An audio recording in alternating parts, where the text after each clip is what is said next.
Yusek, good morning. Naniniwala po ba ang Malacanang na may nag-udyok po sa mga OFWs para makilahok po sa Zero Remittance Week? At may balak po bang imbestigan ito ng gobyerno kung sino ang nasa likod ng mga nasabing hakbang? Kung may nag-uudyok po, siguro po wala tayong personal na knowledge, wala rin po nakakarating na official na komunikasyon patungkol dyan sa palasyo. Pero alam naman natin kung paano ba gagalaw ang ibang mga supporter. Pero nung natin pong sinagot ang patungkol dito na zero remittance, nakita ko po sa ibang mga comments na yung mga ibang OFWs ay sinabi nilang hindi sila lalahok dahil magugutom ang kanilang pamilya. Maaapektuhan ang pamilya nila kapag sinunod nila ang zero remittance.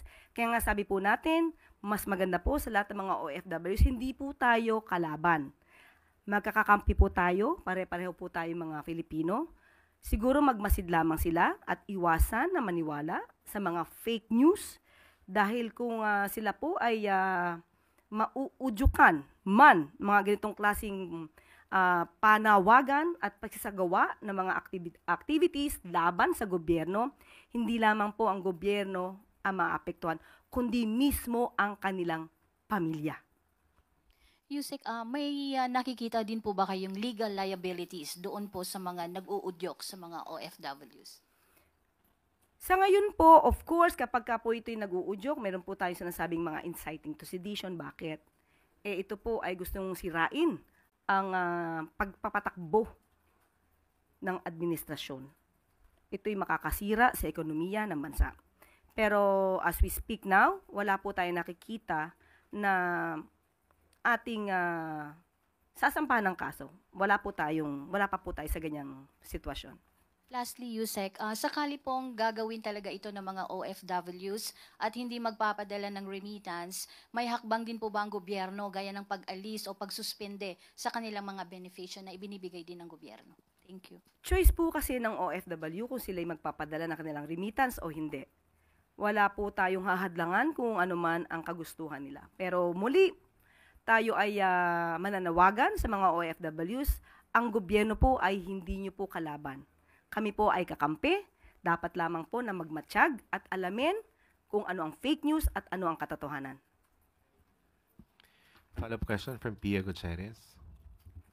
I would just like to follow up yung economic implications nitong zero remittance protest ng mga OFW. Meron po bang pag-aaral na ang gobyerno kung magkano ang mawawala sa ekonomiya ng bansa and if ever kung meron tayong mga contingency measures? As of the moment, hindi po pa kasi ito pinag-iisipan ng gobyerno. Ang alam po kasi natin, ang OFW ay magkakaroon sila ng sariling pagdidesisyon. Hindi po natin iniisip na madadala sila ng mga ganitong panawagan. Considering nga po na yung pamilya mismo nila maapektuhan. Kagaya ng aking sinabi, yung mga comments, mas marami pong nagsasabi na hindi sila lalahok sa ganitong panawagan dahil ayaw nila mismo ang kanilang pamilya ang maghirap at magdusa sa mga issue ng politika. Gilbert Perdes.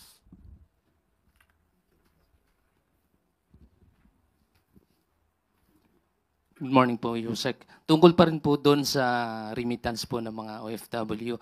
Nagpaalala po si Chief Presidential Legal Counsel Juan Ponce Enrile po sa mga OFW na hindi raw sila nagbabayad o pinagbabayad ng income tax at syempre yung kasama nandun yung travel tax, airport fees at yung documentary stamp tax.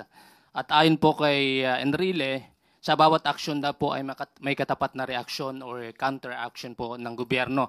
Possible ho ba na nakikita po ba natin yung possibility na humantong po doon sa pagkakatanggal o pagkakasuspinde ng tax privileges po ng ating mga OFW yung hakbang na yan?